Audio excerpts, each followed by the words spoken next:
Ano ba ang focus? Ayon sa diksyonaryo, focus is to give full attention to someone or something, not partial attention, not half attention, but full attention. Sa makatuwid, para maintindihan mong mabuti ang sinasabi ng kausap mo, dapat ay ituon mo ang iyong 100% na atensyon sa kausap mo.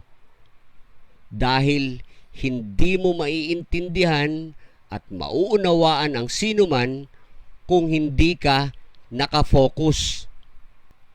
Kaya kung may mahalagang sasabihin sa'yo ang asawa mo, ang anak mo, ang magulang mo, ang kaibigan mo, o kahit sino pa mang tao, dapat ay handa kang makinig at ibigay mo sa kanya ang buo mong atensyon para maintindihan mo siya.